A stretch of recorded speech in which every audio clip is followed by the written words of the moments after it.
Let's go ahead and get to the picks and bans then for game number 4. SK Gaming now, that daunting task of 3 in a row starts to shrink a little bit with each win. I know that sounds obvious, but mentally in your head, I think it is. Instead of going, well, we got to win 3 games in a row, now you're like, all right, 1 more and then we're tied. And then you're like, wow, 1 more and we got this set. So I think as far as mental hurdles go, getting that point up on the board, now SK can regroup and say, man, we can just do this again, then we're right back in this. And it seems a little bit weird that Dignitas is going second pick. They're the first team today that after a loss is not elected to go for first pick. Yeah. But think of it this way. Now Dignitas can third pick Artemis and ban on her, number 1, if that's the way they want to go. And if they're going to pick something along the lines of King Arthur, Zeus here probably again. Actually, they'll take the Habwa away. Okay, this is for QvoFred. But you're basically taking 2 picks here away from SK and the Habwa and the Hercules. Very smart. And now, if Zapman's like, well, if he plays Artemis again, I need on her, and they're going to ban it, you have able to bait Zap into picking the on her into a matchup where it just won't be nearly as good. Right, and if he doesn't take it, then they can just snap the Artemis, ban the on her, and just move on with their lives. So yeah, this does put them in a bit more of a difficult spot in terms of that duo lane matchup. But think of this, the King Arthur still up on the table, wasn't banned out in this game, and after the way SK handled it quite handily in the last game, I mean, are they as concerned with Dignitas picking it? And because it hasn't been first picked, can they, pick the same amount of pressure right away just in case? How do they handle that matchup? Remember, last time Sam was on the Pele. I mean, she's ready to go from minute 1.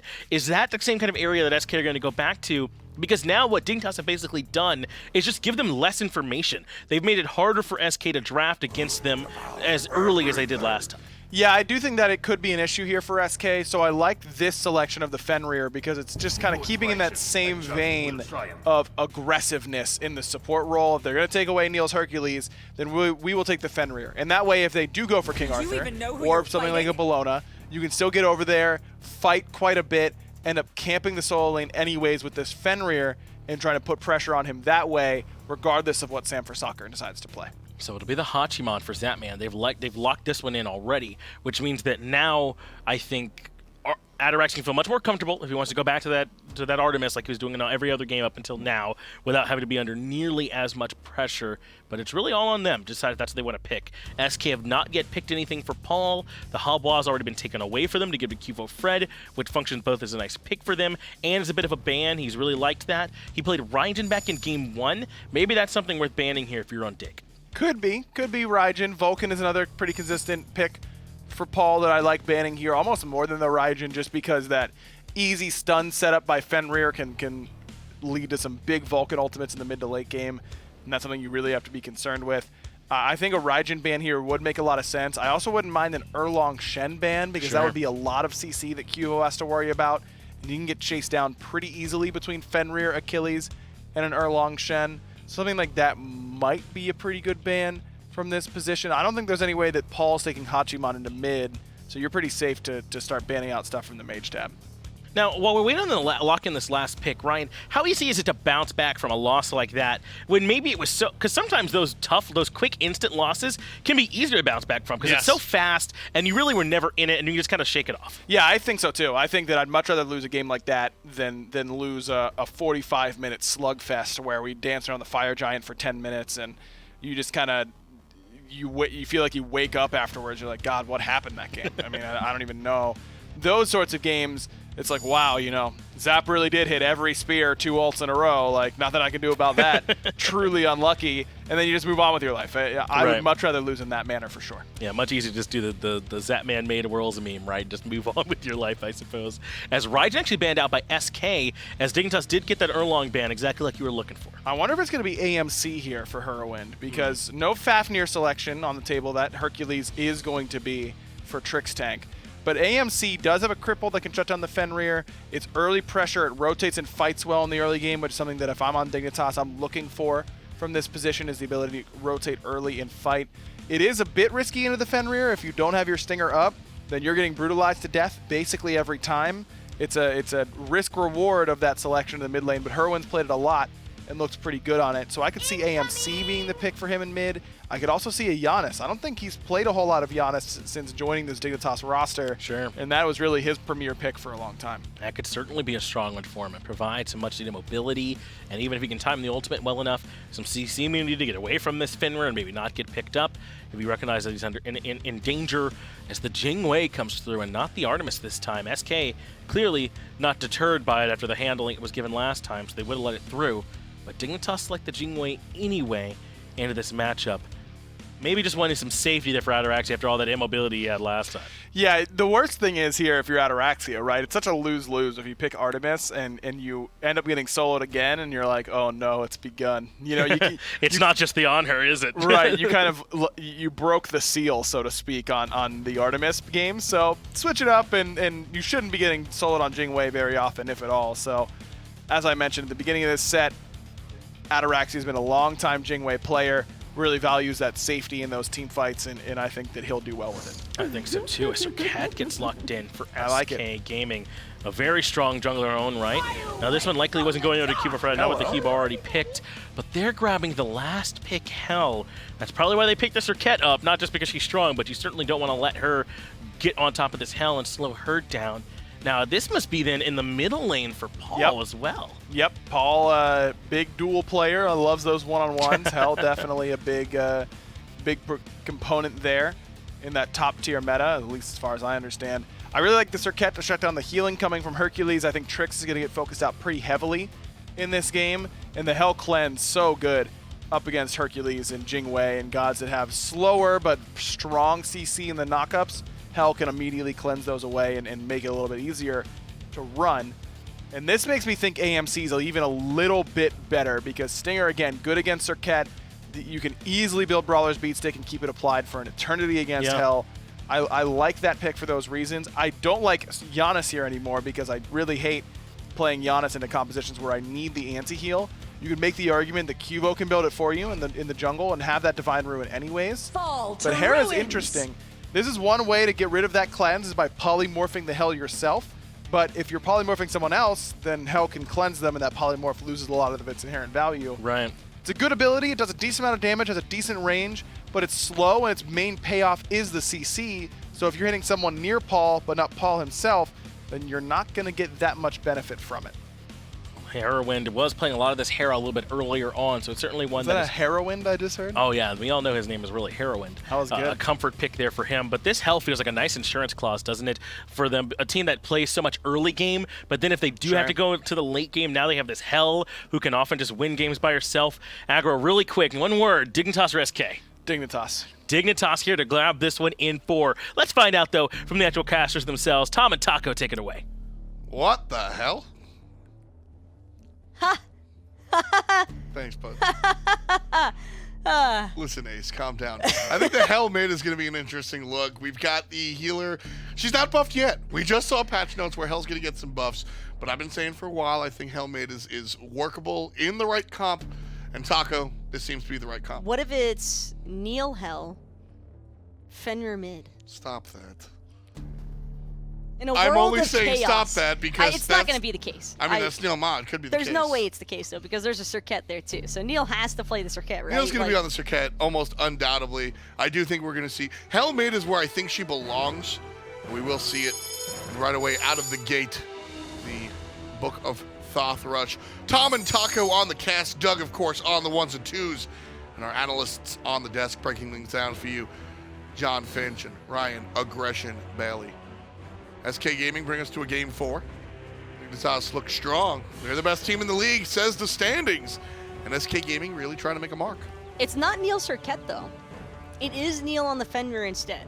So still an assassin support, but the one that I think might fare a little bit better against this Dignitas composition in comparison to the Serqet. Much rather see Sanford Soccer pilot her because I think that they're going to need a lot of damage to get them through this early game. They've got decent side lane holdings, I think, because Belair on the Achilles, that's fairly aggressive. And I think Hachiman with the Fenrir, you can never really go wrong there, although it will be, Neil playing support in solo lane and not duo lane. I do love that Ataraxia has responded this game by going Jing Wei. First and foremost, Jingwei is going to be a lot safer than Artemis was before, but also, if she does get pushed out of lane, that passive rapid reincarnation can make it happen so she can come on back. Belair confirms his speed buff as Dignitas try to invade, but he'll just say no. And our duo solo, 2 people on the right side of the map will be fine. Hurriwind takes a poke, but dishes back. Paul not level 2 just yet. Does have the stance switching, but unfortunately that's not going to be enough to bring down Hurriwind. Although Sam, I'm sure, probably just happy to get those purification beads early on. Could look for another wraparound gank, I think, after a minute or so. I think once he gets levels 3, 4, there's definitely some kill potential to be had there onto the Hera. Absolutely. The blink will even be up before the beads as well, so if he wants to take another shot at just blinking on in the mid lane and getting that true surprise gank, he absolutely can. Hunter v Hunter, Zapman versus Ataraxia. I already mentioned that Nate's going to be significantly safer this time around, and Hachiman a little bit less aggressive than the On-Her, but still a little bit of solo potential. I think it's kind of a false safety net, though, if you're Ataraxia, because, yeah, airstrike can definitely get you out of danger in the laning phase period, but that's not going to necessarily prevent Zapman from having opportunities, I think, to try and zone Ataraxia away from waves. Hachiman with that Heavenly Banner has a significantly easier time in comparison to Jingwei, who really has to just focus the wave. You can't play this matchup aggressively from Nate's perspective, Ataraxia's perspective, and with that in mind, Zapman, I think, is probably going to continue trying to pay a visit to Dignitas' buffs in duo. Certainly possible. We've seen how SK Gaming react to pressure across the map, and I think that's been really impressive. And what allowed SK Gaming to grab their first victory in game number 3 was the fact that they know how to pressure off of their other lanes being successful. Zapman looking for the 1v1s because the right side's getting crushed.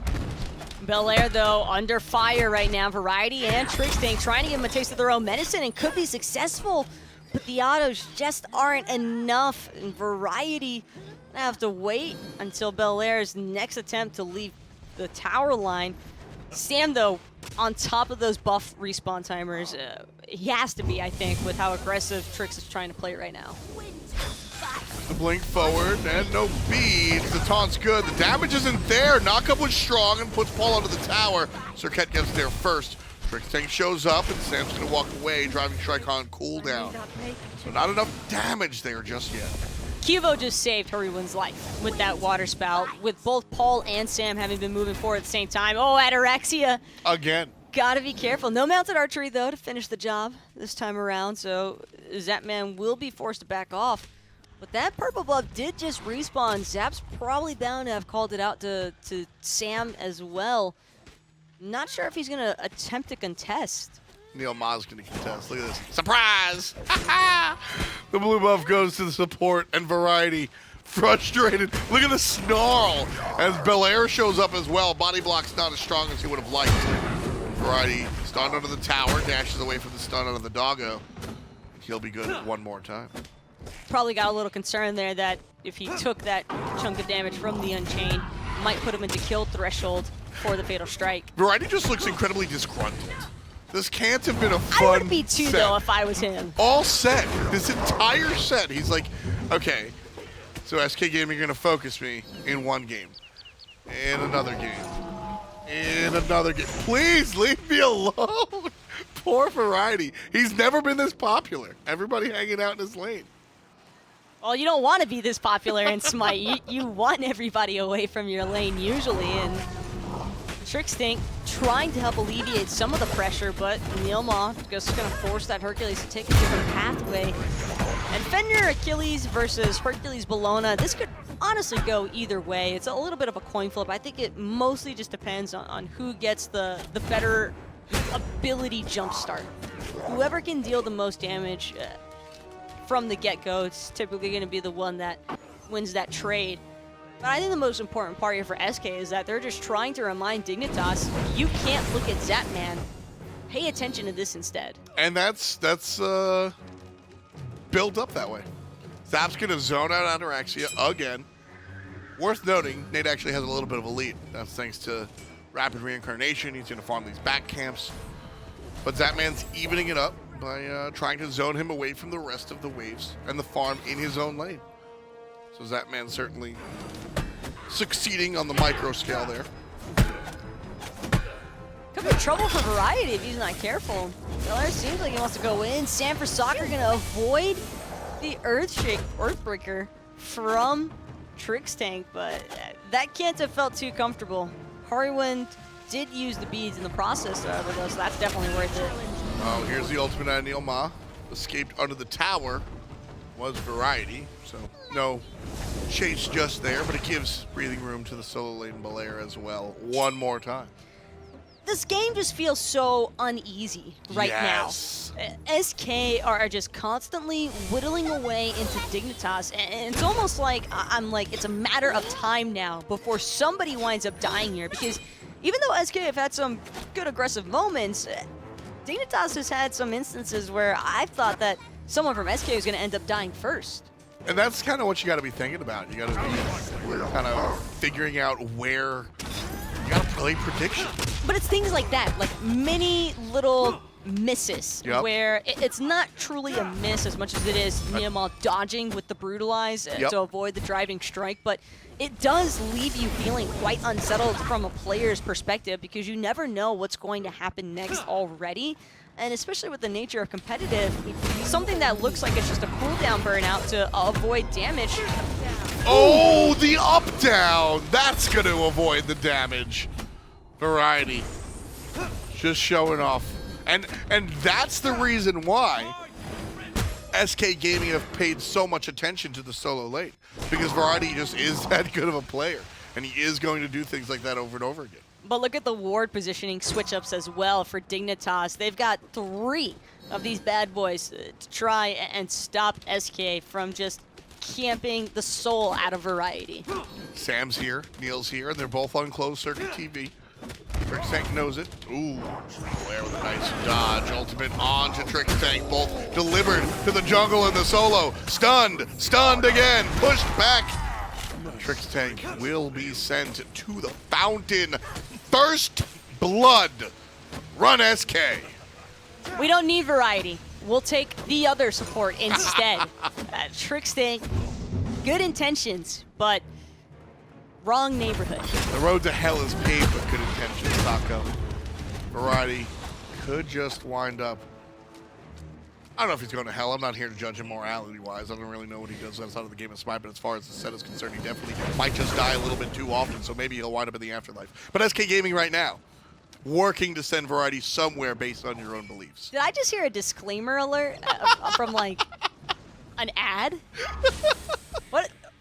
Are you trying to sell me on something? No, man, I'm just saying, you know? We're an equal opportunity commentator team here. I want to make sure everybody's good, you know? I could agree with that. I do get concerned sometimes when you see players getting bullied to an extent, and you're just like, yo, man, are you good? Yeah. No, but, like, are you... Like Ataraxia, for example. It's Are like, you good, dude? Are you okay, man? And I have a pretty big rule where, like, I very rarely, if ever, will, as the players, you know, make their way to the bathroom or water when we're on desk or cast, I'll very rarely talk to the losing team or any team at all. You but don't really especially want to the break losing their team. like focus. Yeah, That's and the big even thing. the winning team, at most, usually the coaches, I'll go, good game, guys, or just like, you know, give them a fist bump on the way. I don't like to get like in there, but you know, these guys, the tension you were talking about in game, it's out of game too. It's a big match. I think Game 3 was, I don't want to call it a wake-up call because Dignitas haven't been performing poorly at all. That was just a good old-fashioned win.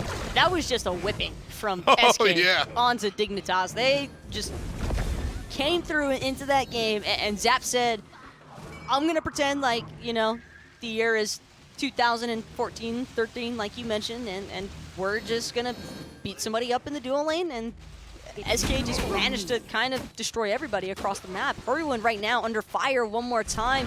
Brutalize should be enough to seal the deal, but it's Paul who gets lasted instead. And Variety being carried away like a top tree toy can't continue the aggression just yet. NeilMah jumps out of there. Paul with a little bit of a heal as well. Remember when there was a sprint on top of it? For years?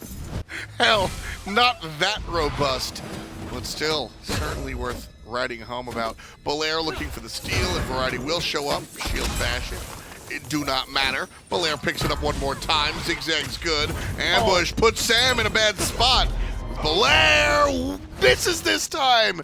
Variety doesn't even have to dodge. He's gonna feel good about that one. Belair's face said enough. His eyes kind of just went like, oops. Yeah, just it happens, man. You don't hit every shot. Left side, more aggression on the enemy side. Zapman calls the Uber and gets on out of there. NeilMah avoids the flip as well. And so a clean invade for SK Gaming. What would you do if your Uber arrived and it was a guy on a horse? I'd leave Arkansas. That's what I would do. Because ain't no horse picking me up in New York. Actually, they've got those like little the carriages. I don't know, man. I feel like nowadays just about anything is possible. And that was your moment of zen with Taco. I'm being serious. I'm waiting for it to happen. We're gonna get a story one of these days. I mean, you know, it would. If I had to ride a horse to work, I think I'd be. Well, here's the deal. If I have to like ride behind the person and like hold the motorcycle style, like I don't know if I'm down for that if I don't know you all that well. But if you get like do horses get like sidecars? I mean, I'm sure they could have one. Well, I mean, you get like a chariot. Bro, if I could sit in a chariot on the way to the studio. All right. Yo, absolutely. Rocking the. I mean, would that be like Bacchus or something? Yeah. I mean, Bacchus kind of like I can picture like he's the first one that comes to mind. NeilMah goes a little bit too deep. Gonna bring one back though. Paul gets a kill on Trix. That's the Fenrir. Fenrir support. Oh no. Oh no. Get out of here, SK Gaming. Kind of dialing up more than they asked for. NeilMah trades out and turns that into an all-right support trade. Paul almost had his back on that one though. If Paul had been, I think the cooldown was still waiting for the heal there onto Neil, but it did land exactly where Neil just died. So just a little unfortunate here. Zapman gonna get knocked up, still trying to play aggressive with their Ataraxia. Airstrike is good, but it's in the wrong direction. There's no saving grace for Ataraxia this time around. All by his lonesome, and Zapman ready to begin his lead, I think. Nate. Oh, here we go again. That's exactly what Nate's doing. He walks his way back into Grove Street. Gold Fury, focused, fired, taken care of by SK Gaming. This is even more of a drastic. We were saying how drastic the lead was at about 10 minutes in game number 3 when SK were up 3,000 gold. It's 1,000 gold even more so.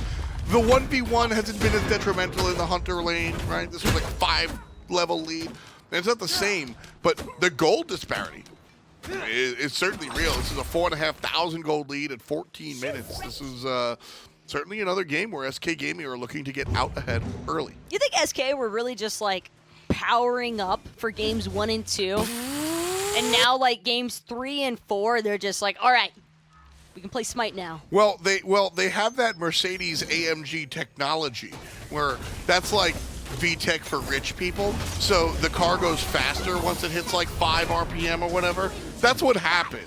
You know, they're revving up and they're going kind of slow, and then AMG kicked in, bro, and Zapman just goes crazy, goes stupid, and takes down Ataraxia. That's what it is. With a little bit of help this time around, though. Game 3, definitely all the Zapman show for sure, but Sam for Soccer, I think, was an instrumental part of that initial pick onto Ataraxia.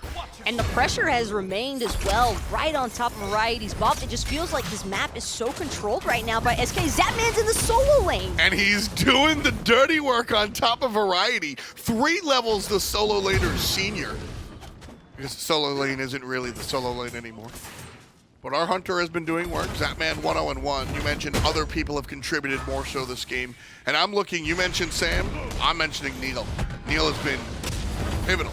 It's just the constant swinging from left to right side of the map aggression. It's given Dignitas whiplash at this stage. They just don't know which way to really look or expect the initiations to come from. But either way, something's going down every single time in favor of SK, whether it's a buff or an objective or a kill. It doesn't matter. They're still whittling away into Dignitas. And that's hell damage. Ain't nobody want to believe, people, when we tell you that hell built like a traditional mage will bring the damage. Wolfie somewhere in a room right now, crying slowly. Wolfie 2032, shout out to Brooklyn. He's home screaming right now. I told you in 2013.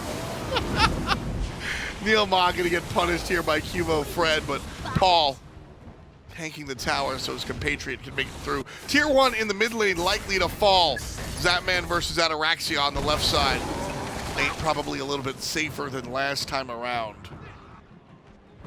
I wonder if they're going to try to gank Variety now.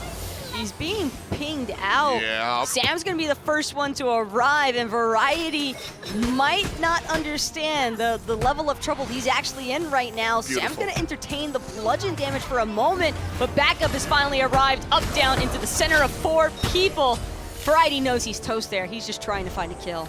Belair's been playing well as well. This is scary for Dignitas fans here. This is Paul, I think, really rising to the occasion now. Exactly. For games 3, I mean, you know, we definitely made it the Zapman show, but Paul definitely did his part Without in doubt. game 3.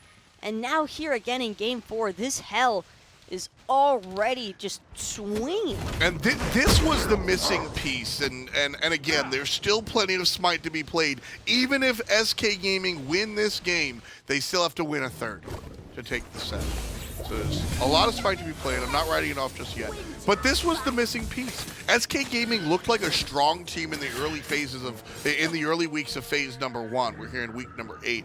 And they found some wins against some strong teams, but I was lacking Paul. Paul just wasn't there. They were able to find game wins and even some set wins off of Scary D setting up, or excuse me, Belair stepping up, and Zapman stepping up, and NeilMah doing his job. And when that all comes together, Dignitas is the, I think, uncontested best team in the league.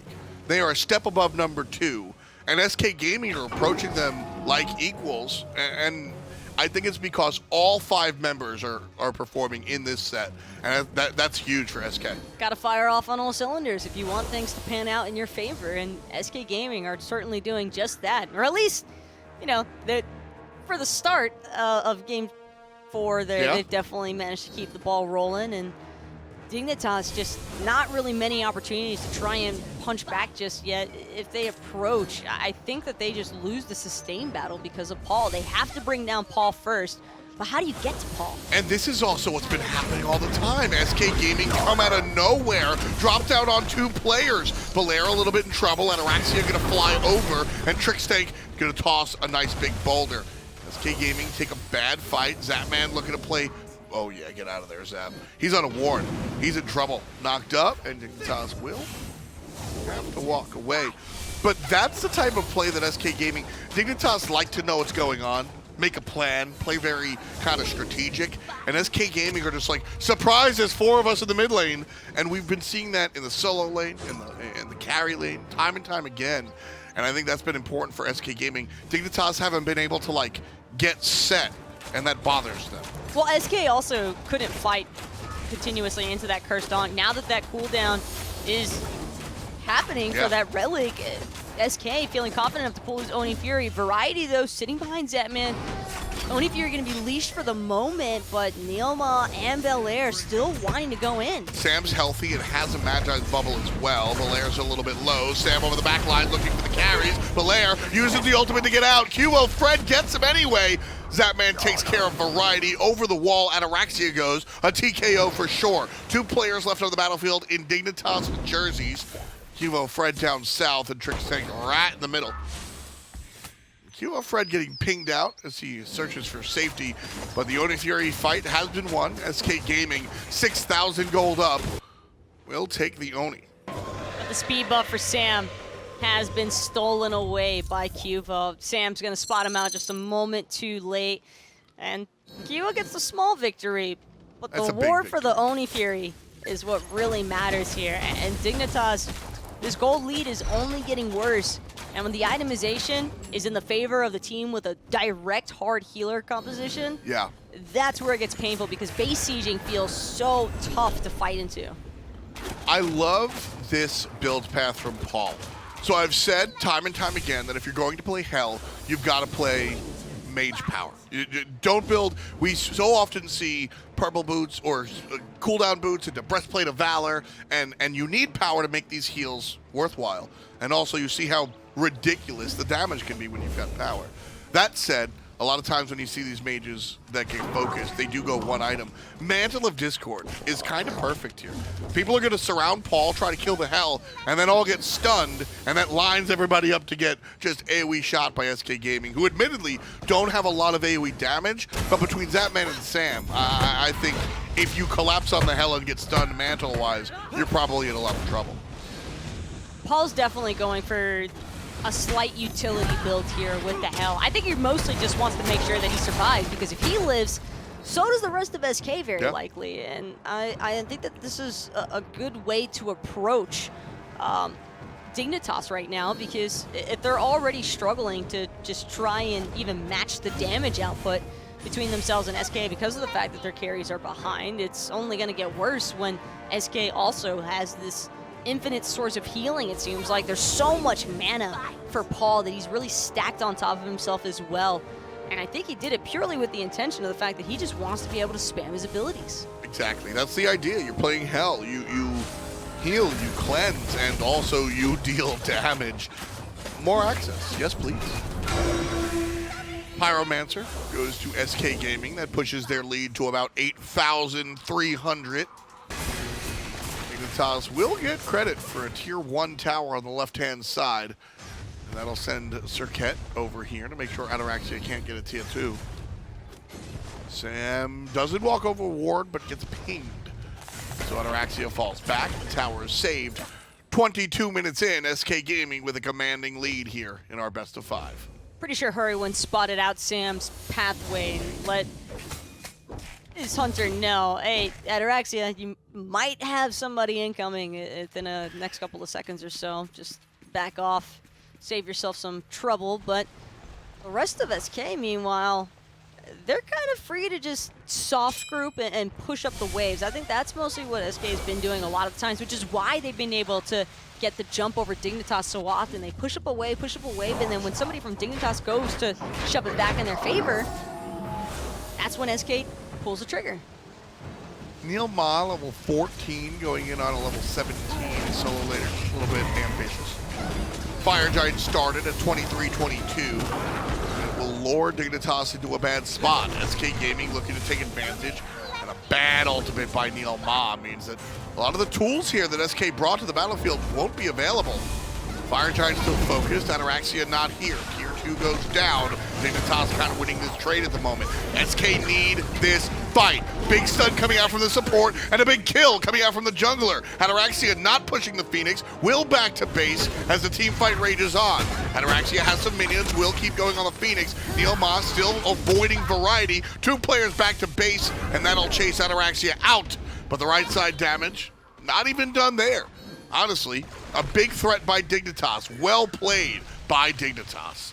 Small win as well, since they got that T2 tower under their belts. It's going to provide a nice nice gold swing that the team was definitely in dire need of as far as wanting to stay relevant and itemization is concerned. So Dig also able to prevent SK from freely pooling the Fire Giant. They took part of the bait, but it wasn't really them taking the bait so much as it was them not letting SK get the Fire Giant for free. Variety jumped on, but the damage going the other direction. NeilMah loses a whole bunch, but that said, I mean, SK have the heals. So the trade does remain in the German organization's favor. Belair here has had a strong showing. 1-1-4. A strong showing in game number 3 as well. I think Belair has been kind of a... Belair might just be the most improved player, I think, from from last year to this year, because he had a fantastic Worlds Finals 2 years ago and kind of had trouble replicating that. And then his Trifecta found themselves doing well at Worlds, kind of worked out, but Belair has looked real good here in Season 6, and I think it's a little bit of a throwback to the Vamana of yesteryear. Well, SK Gaming gonna collect another Gold Fury for themselves this game. Probably happy with all this gold that they've just been steadily building up into their lead. Zapman as well with a massive minion army here. Gonna be able to take this T1 no problem. Not sure that Ataraxia is aware of the fact that NeilMah is inside of that purple buff, however. But, oh no, actually that ward should have spotted out Neil, no problem. Either way, SK get what they were after. The creep wave has been pushed up enough that I think now SK might try to revisit that initial Fire Giant plan of theirs. They're certainly going to back to base, buy up. One of the last buys for the majority of players here. Paul right now with the Rod of Healing. That'll be built into the Rod of Asclepius a little bit later on. And one more time, NeilMah going the way of the Lono's Mask. Zapman returns to the attack speed based Chin's build because Variety returns to the traditionally tanky Bellona instead of the soft assassin solo. So again, we see a change above the build as far as the Hunter is concerned. And again, I'll highlight the fact that staying malleable with your builds is one of the more important things in SMITE. SK pinging that enhanced Fire Giant, freshly enhanced as well.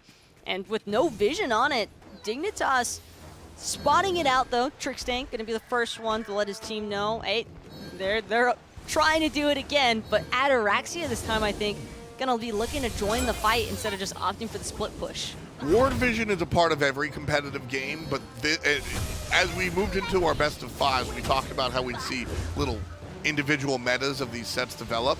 The wards placed this game and last game have been higher, just anecdotally higher than most of the games that we normally see.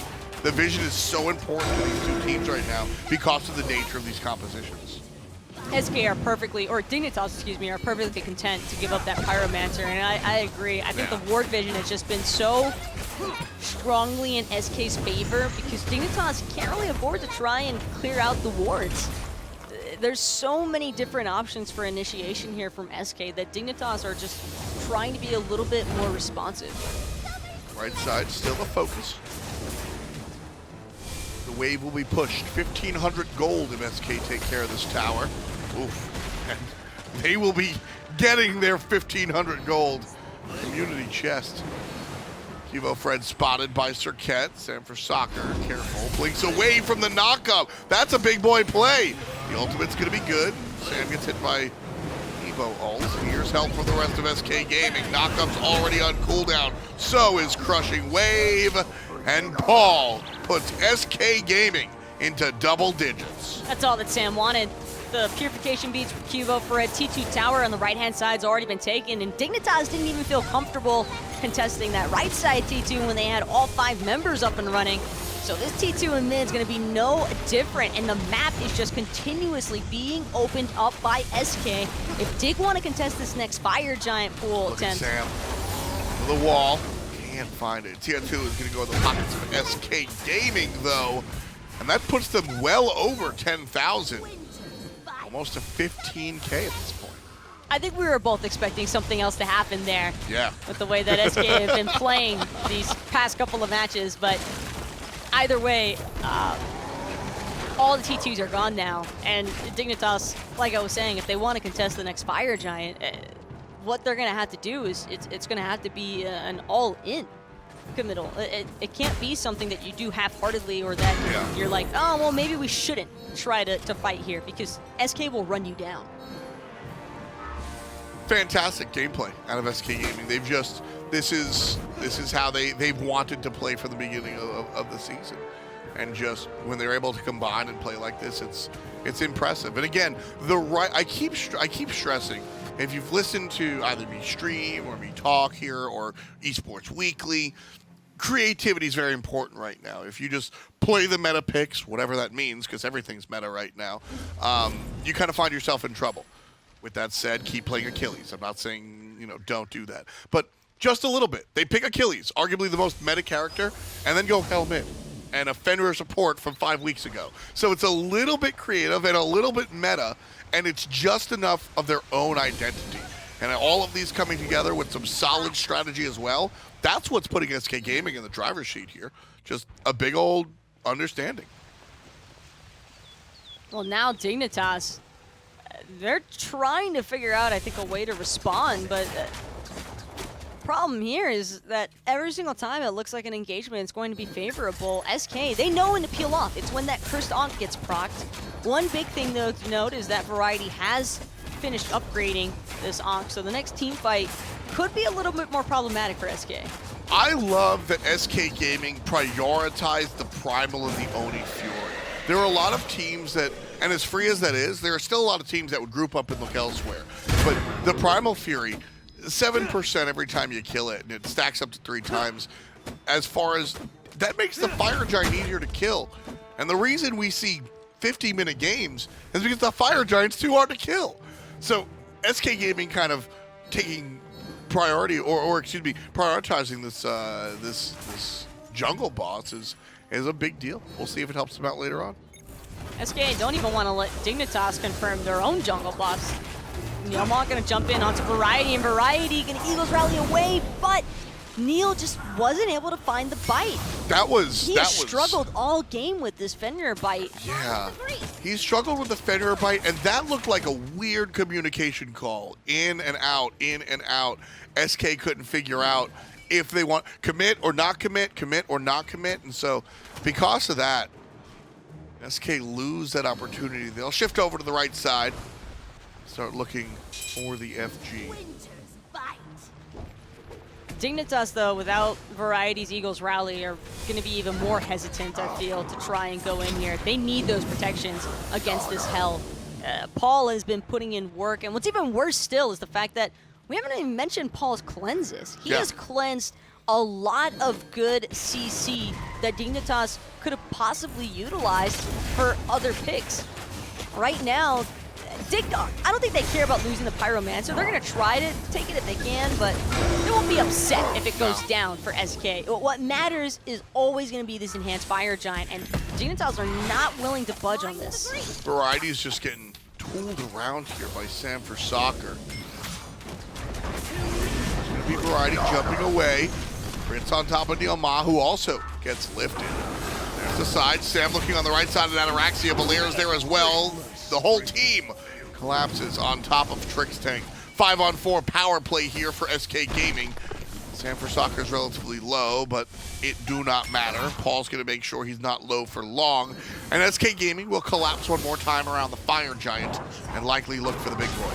Sam's nearly full health again. Belair is full health again. It's almost like nothing ever even happened to this SK squad in comparison to the beating that Dignitas just took on the retreat. Enhanced Fire Giant already down to half health. But Ataraxia and Hurriwind don't want to let this one go for free. Quvo hugging the backside as well, but Paul's going to take care of him. Paul's going to get knocked up and look towards the Hebo. The retreat from the Fire Giant is here. Not a big enough window as far as the objective is concerned. But it's signs of life from Dignitas. No matter how many times SK hits them, Dignitas still managed to stand right back up again. Well, here's that important part that we were talking about. Parity, tying the game. One more item for Hurriwind, and gold is relatively irrelevant. SK Gaming have worked so hard to amass this nearly 20,000 gold lead, and it just, now doesn't really matter all that much because Dignitas have done a great job of maintaining and holding up.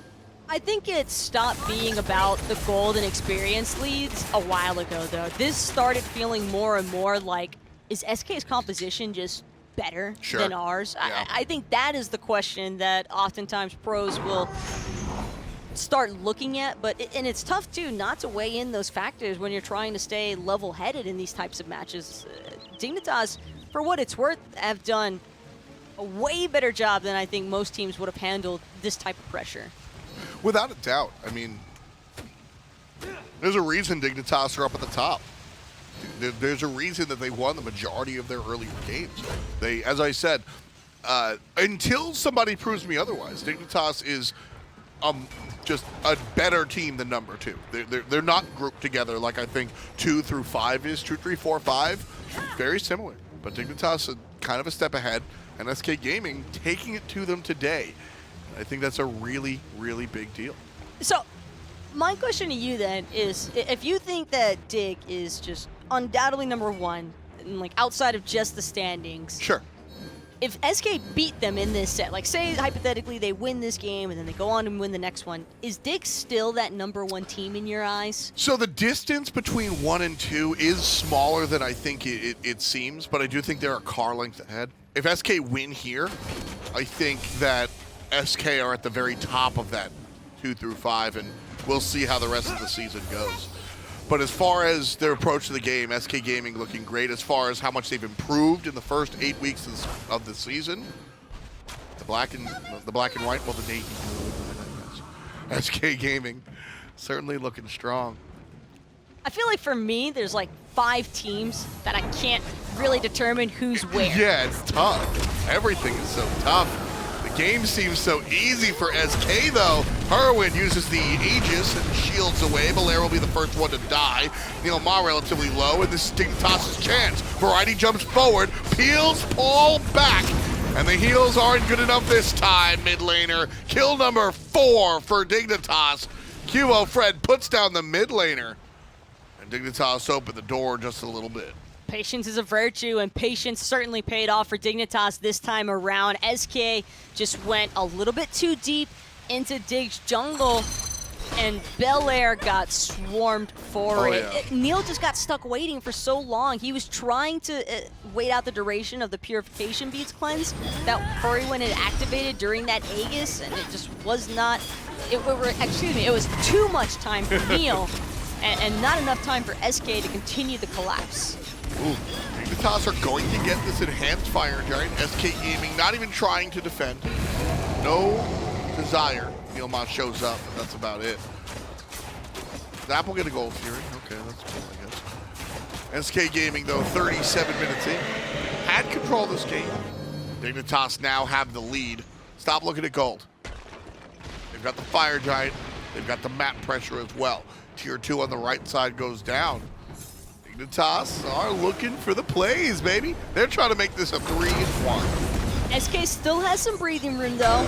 They might have lost the enhanced fire giant, but I highly doubt that we see Dignitas looking to play super aggressive, even with that in mind. SK did lose both of the relics, though, on Paul. And to me, that was the other big part of the success there for Dignitas, is that Paul finally got pulled in by one of Trixtank's Earthbreakers. And finally he dies. It's the first time he's died. You know, I've always been a proponent of Hell. I like the character, and there's a lot of people that disagree. And the arguments that you hear against it are like, well, you just kill her a lot. Well, they couldn't kill her because she just kept getting away. Or she doesn't deal enough damage. Well, she's top damage, Taco. Well, she can't heal if she's in the middle of everything. Well, if we take a look at the healing, she's done an absurd amount of healing, 21,000 healing. I mean, I don't know. Paul's making this pick look like it's S plus normal meta. Hell looks good. She getting buffed. She gonna be real good then. She's gonna be real good for sure. We'll see if it's good enough to keep SK Gaming in this match, because Dignitas have the wind in their sails. They take care of the last tower on SK Gaming's side of the map. As I said, the gold relatively irrelevant. Dignitas will back one more time, buy potions and wards, and re-engage. I get what you're saying, though, and I definitely agree. Hell's in a spot right now where she's not problematic. Well, actually, she is problematic. Excuse me, I should correct I want to clarify on that. I think Hell is very strong, and just, she's a niche pick. Sure. That's really all it comes down to. You're not going to see her every single time you're looking at an SPL level match, or sometimes even, you know, in the amateur leagues and like minor league and stuff like that. But the god itself as a whole, I think, is oftentimes just looked over because there are so many top tier mid laner choices right now. But that's not to say that Hell can't hold her own. She is a great healer and does a lot of damage. Absolutely. And if you don't believe us, look at the numbers. 40 minutes in, and it's 11-4. The team with 4 kills is the team sieging the base. Last team fight went Dignitas' direction, and because of that, they pick up the enhanced fire giant as well. They then take all of the towers left on the board, and they look to push onto the left-hand side. Good damage out of Paul again, brings Hurriwind down to 75% before anything even happens. Hurriwind having to use that Hera shield a little bit early on could be a nice sign for SK, but Ooh. sitting back fast. Qvo's the one in trouble though. That is until he just decides to ult right on top of Sam. That's going to be trouble as the junglers try to trade out, but Qvo's still alive. Argus falls down. Dignitas now looking for the mid lane push as they have the 5-on-4. 75% on the Phoenix, there's to push forward. NeilMah looking for a grab, still can't find it. Dignitas now pushing forward. There's a jump from Variety. Rally over there as Zapman leaves the area. Phoenix falls down, flip kicked, and Belair will get out of trouble. Paul heals Neil. Paul looking for the slow. Can't find it either. And so SK Gaming, they don't get their Phoenix defense. They lose the mid lane bird. Dignitas looking strong. They're going to come back into this one. Hold that thought though, because SK, well, actually, scratch that. I thought Paul was going to keep trying to give chase with Neil. That fight almost resulted in a team wipe for Dignitas. Yeah. Had they stuck around just a couple seconds longer, Paul's damage output is just insane right now on this hell. And that's the overlooked part. People just constantly forget about how much damage she deals. She is a traditional stance switcher. So you have access to the combo. You drop your dark stance 3 and your 1, and then you stance switch and throw the light 1. Screw healing, right? You need to heal your teammates. And you just double magic missile them, and they blow up. Yeah, but, you know, for those of you that do like healing your teammates, here's a god that's going to heal your teammate for half their health instantly. Also that. Also that. To be fair, you've got to hit it. And it's more difficult than it sounds when you're playing in your ranked games and you're trying to dodge the enemy and hit your teammate. Yeah, I'm really looking forward to Loftel and Afro and Chang'e. Afro and Chang'e, I don't know. I don't mind the changes to Afro and Chang'e. I think, so if you didn't watch the patch Assault notes, main's crying. you should watch the patch notes. QvoFred, not going to watch anything. Trixtank getting chased. Oh, man. Still can't find the bite. He's been having an issue. Variety here, running away. And again, we'll find the full reset here. This is tough, though, for SK. Dignitas know that Neil doesn't have that Ragnarok, and without the Ragnarok, that is a pretty key part of SK's initiation process. It is. That's going to be how SK kind of isolate these individual players and find their picks. NeilMah will get flip kicked. For an exit, his polymorph is good, but he's fine. Another heal from Paul. Oni Fury still targeted by Zapman. Trixtank shows up one more time, and Leash is good again. Mid lane is where the assassin is. But look at that left side wave. This is a monstrous wave developing right now for Dignitas that could possibly siege that left Phoenix if SK aren't careful. Which is why they're so focused on this Oni Fury. And Oni Fury will take care of the wave, but Trixtank trying to take care of Belair, who's low, finds the dash on out of there. Big Hercules boulder takes care of NeilMah after the fact as Ataraxia finds the basic. Zapman on the horse will get out of QvoFred's way, but it's still a 5-on-4. Belair low enough to count on a 5-on-3. Dignitas have to back off here. And that be that. Dignitas now looking for the fire giant again. That might have been good, though, for SK. Losing Neil certainly wasn't, but I'll actually scratch that thought. I don't know if Dignitas might just be able to kill this fire giant before SK make it into the area in time. Sam's here. Sam's here. Oh, he's not going to go for it. I would have liked to see him go for it. He definitely would have died. Like, no chance that he survives.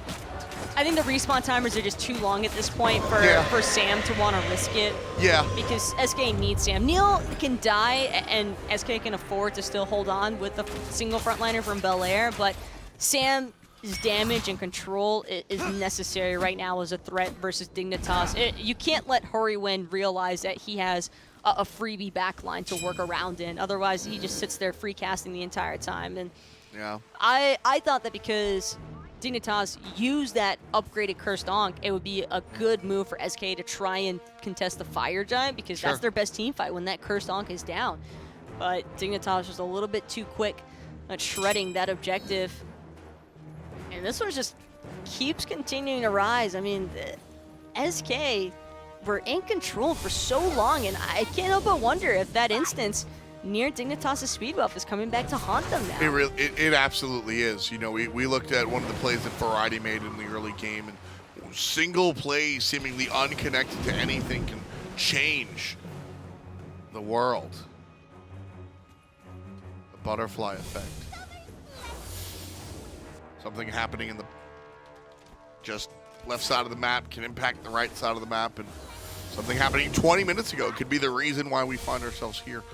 And I think it's a little bit of that, a little bit of this, a little bit of that. So, SK Gaming tied, technically. Dignitas certainly in the lead at the moment. Mental fatigue can definitely be a thing at this stage, though. Mostly, I'm looking at it from SK's perspective, because you're starting to make a little bit of your comeback, and then it's just slammed into a halt, a dead halt from Dignitas, all off of one bad teamfight execution. And this is one thing that not everybody has played at a competitive level or competed at a competitive level, but think about the hardest test you've taken, the SATs or something like that, right? That's where these players' minds are. Locked in like that for the past 5 hours or so, 4 hours. Like this, talking to players, this drains you. This is very tough to stay locked in for that long. And when you go in those player booths, you feel the tension. So it's certainly a tough world for SK to be here in this position, knowing that this is a statement match for them versus Dignitas, the #1 team in the SMITE Pro League. And it's crazy to think that games 3 and 4 are like where SK finally started to crack a little bit into Dignitas's defenses and their meta style of play. Yep. Dignitas already finding appropriate responses as well is impressive enough as is, that teams can just learn how to adapt at that level so quickly. The amount of ward vision, SK Gaming were kind of really playing these odd timing and location ganks, and the ward vision was big. And this is an adaptation from SK. Qvo won the 1v1 last time, so they make it a 2v1. And on the left side, Dignitas surge forward. Sanford Soccer still trying to hunt down QvoFred, and he will find him in the end as Zapman tries to take care of Argus, but Argus swinging away at Zap. But this is the moment for SK to try and punish. Mid Phoenix still intact, left Phoenix a completely different story. Sam pushed up a little bit too far. Gotta play this real safe. Paul and NeilMah are on the push. SK Gaming don't want to play this safe. They want to play this aggressively. Sam finds the taunt. Neil finds a stun, and Variety going to go into SK Gaming. Healed up is good, and Variety gets poked out again by Paul. The run is strong. The ultimate will get chased out from the Bellona. That's a big one. Zapman, the horses in the back, all the way up front. Trixtank with the dash forward. SK are now on the offensive. But they couldn't find the autos, and there's no wave here for SK. They're not going to be able to continue trying to siege. They needed the Variety kill. They needed Variety to fall there for that continuation of aggression, and without it, well, can take the small victory where it's at. You could hear the I mean, commentary is probably not as hard as playing the game. I'm not going to put it out there, but you know, commentary has its mechanics as well, right? And seeing that, if Variety goes down, that's the game-winning play. And you kind of heard me get all excited about this Zapman ult. I'm like, all right, SK, they're going to get this kill. And if they get the kill on a Variety with Hurry dead, or with the other player dead, they likely just push into the Titan and win the game and bring us to our final game of this match. So A real big missed opportunity there from SK, but less of a dropped play and more of a great defensive ejection by Dig. Look at all those minions, though, about to hit the base of SK. Sam's going to back in time, however, and start the clearing out process, but there is a lot of fire minions that are bound to deal at least a decent chunk on the Titan South. Well, that is until he has backup from Paul. That was a good look, I think, from Paul to make sure he's there in time as well. But I think SK now are in a really weird spot, and I almost feel like they have to contest this next Enhanced Fire Giant. They can't afford to just let Dignitas take a third one for free and continue their sieging of SK's base. Once you lose that first Phoenix, that's where it really starts to feel pretty awful, because even if it respawns, it's never the same as it once was, and you can try and defend it to the best of your ability, but honestly, even with Qvo dying and not participating in that left-hand Phoenix siege, it still didn't really make that much of a difference for Dignitas. The Phoenix is my heart in the 7th grade. It's never the same. SK still trying to jockey for position here around the Fire Giant. Oh.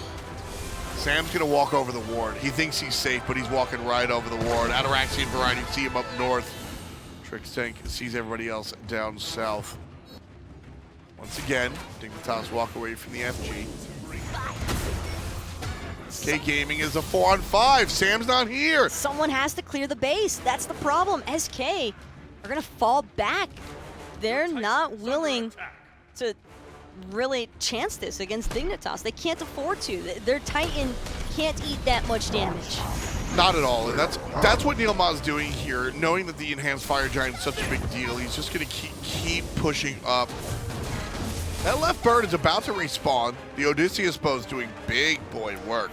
Enhanced Fire Giant's also doing a little bit of work here for SK, because Dignitas don't have a Hunter with a crit build. Explosive Bolts has crit chance on it. Oh, actually, I take that back. Ataraxia does have the Deathbringer, but even with that amount of crit, Dignitas are still having a pretty tough time at quickly sieging this Enhanced Fire Giant, and now Sam's has all the time in the world to push out these left side waves, and this game is almost back at a stalemate.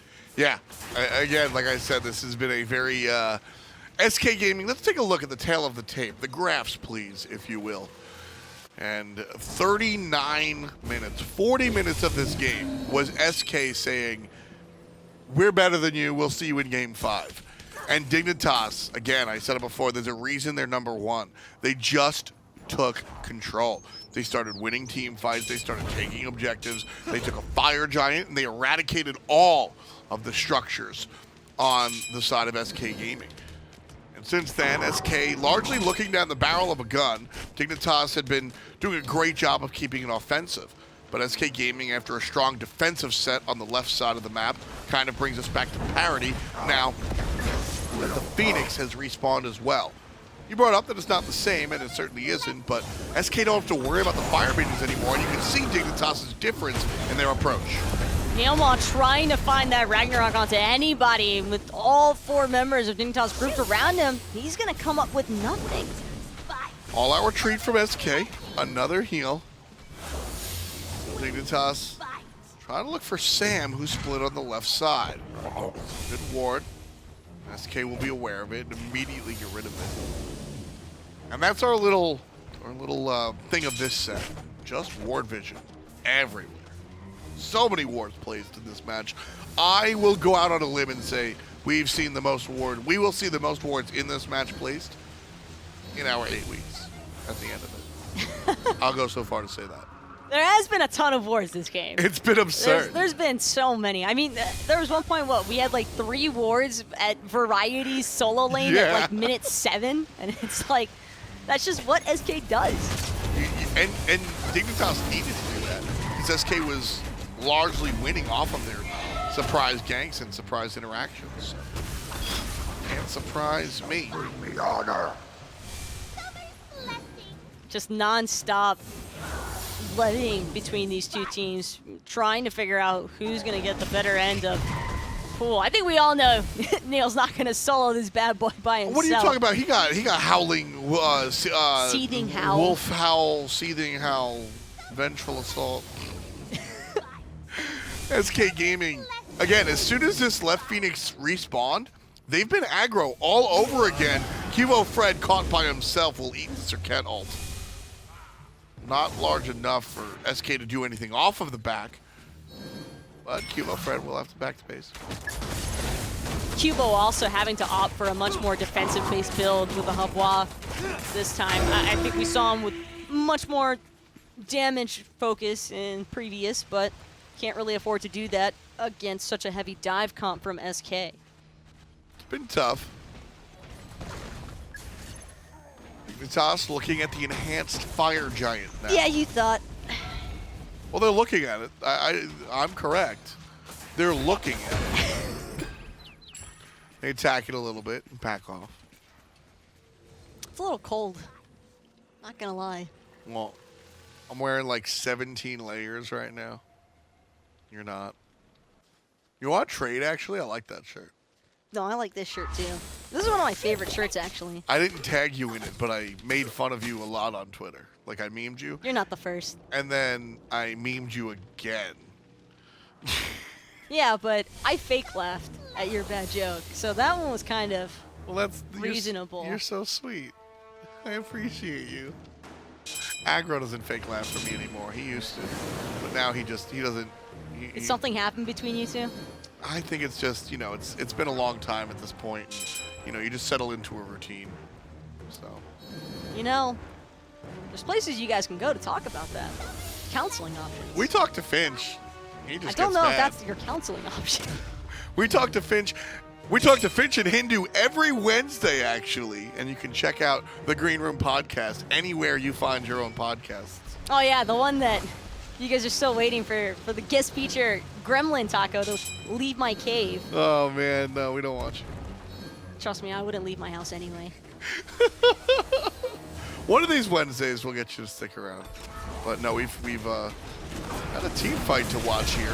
As NeilMah jumps in the middle of everyone and gets trounced, bounced. He'll have to, no, he dies. QvoFred with the water hands takes care of the support. Belair knocked up as well. Ataraxia nowhere near the team fight. My God. Sup? 80 seconds on Neil's respawn timer. Dignitas have a power play opportunity here. But even with Neil being dead for the next minute, I am not confident that Dig can take this enhance before SK show up to say something about it. They will have trouble, but here it's 10%, 5%, and it belongs to Team Dignitas. Belair's in trouble on the run. Dignitas on the chase. The flip will miss. Sam for soccer. A dangerous spot. Dignitas surging up the middle lane. They've got the enhanced fire giant, and they've got a 5-on-4 power play. SK were flirting with disaster for the longest time, and Neil finally went just a little bit too far into the deep end. Dignitas now trying to take this mid Phoenix is going to be reconfirmed, but Trixtank is so incredibly low. Dot damage is strong, but a shell saves the life of the support. Mid lane Phoenix goes down, but Dignitas have to retreat because of the damage dealt to the Hercules. All 5 players still have the EFG intact, and NeilMah will be up right about now. Everybody has 6 items.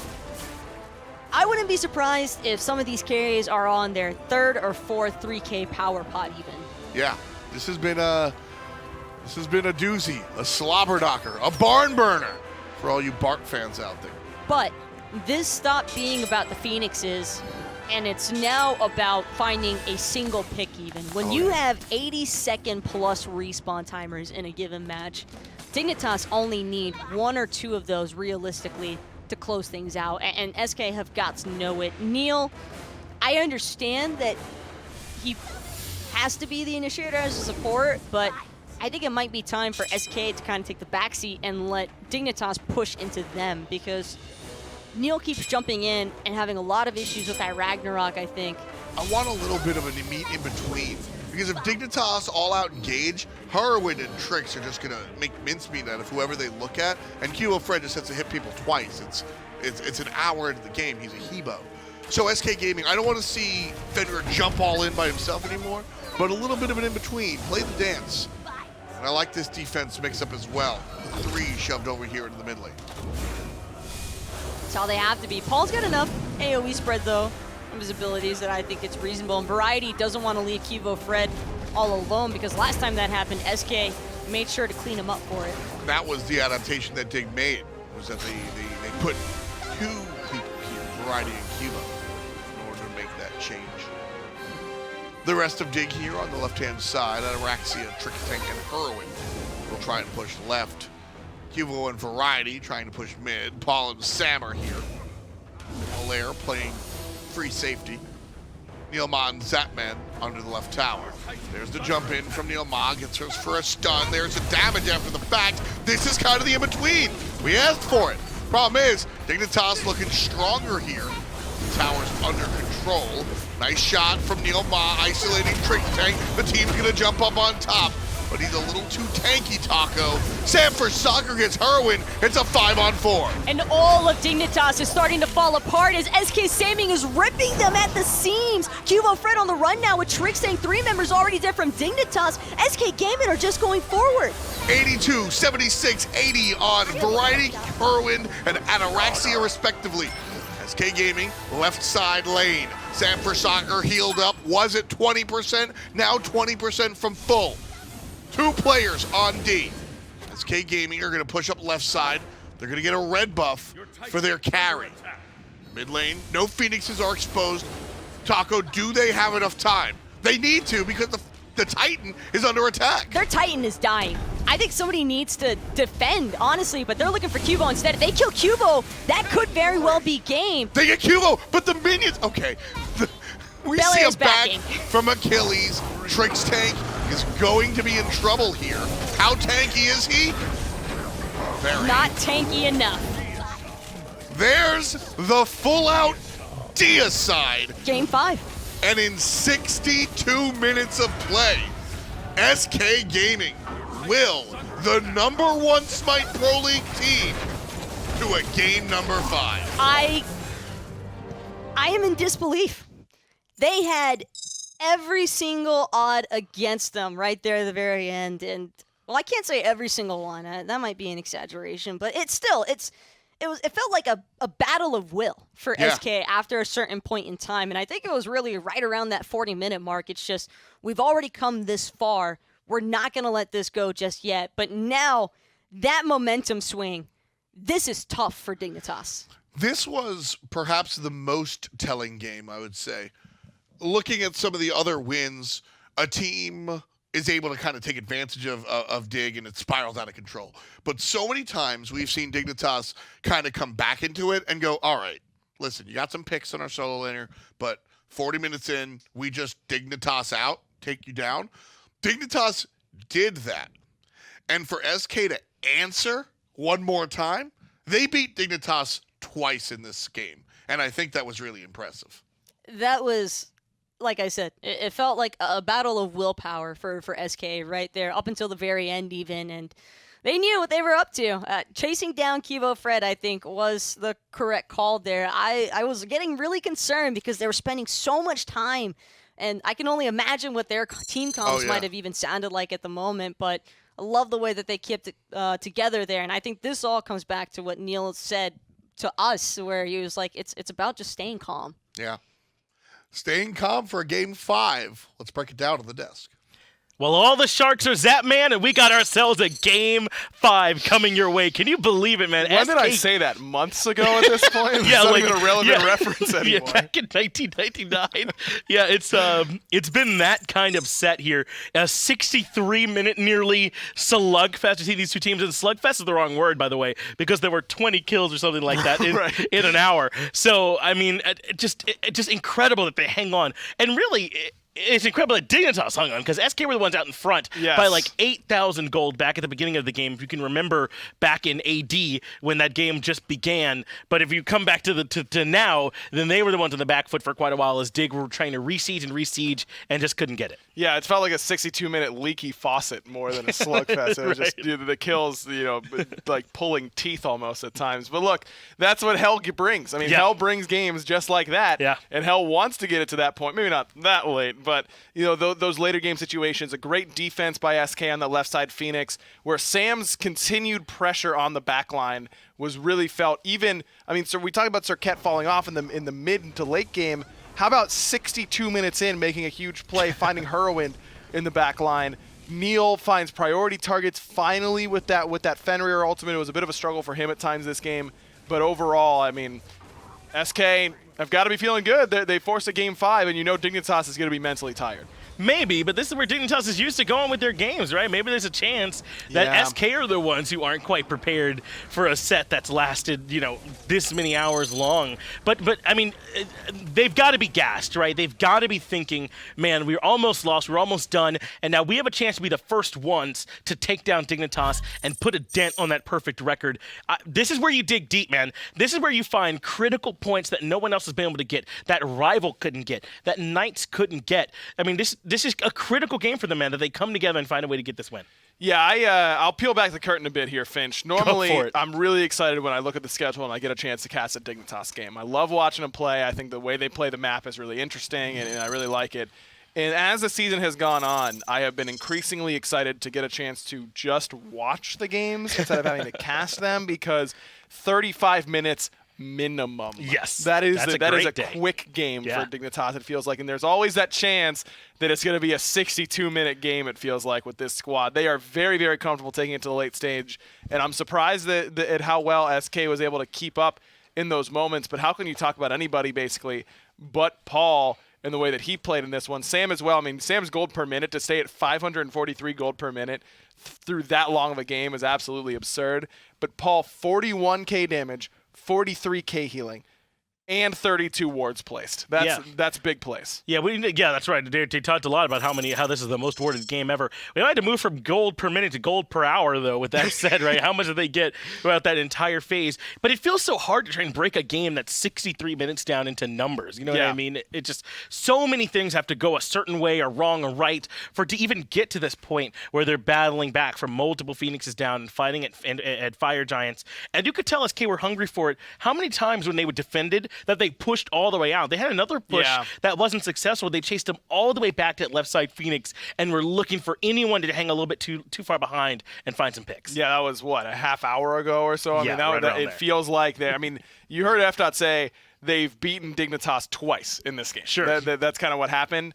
But they have to realize that they still have to do it one more time. Now that mentality of, we only have to beat them 3 times in a row, it feels like they beat them 3 times in a row, because once in game 4 or game 3, twice in game 4, it feels like. It's a matter of if they can do it here in game 5. And this is the one that actually puts it up on the scoreboard. So now it is a best of 1 here, Aggro. Everything else doesn't matter. How do you even remember what the picks and bans were from game number 1? It'd be difficult at this point. It's all about... that one's good. Xbalanque. Yeah. Xbalanque's good. Oh, so is that one? Is that where your analysis is? Xbalanque's good. Yeah, Xbalanque. Stop me when I'm wrong, Finch. Yeah,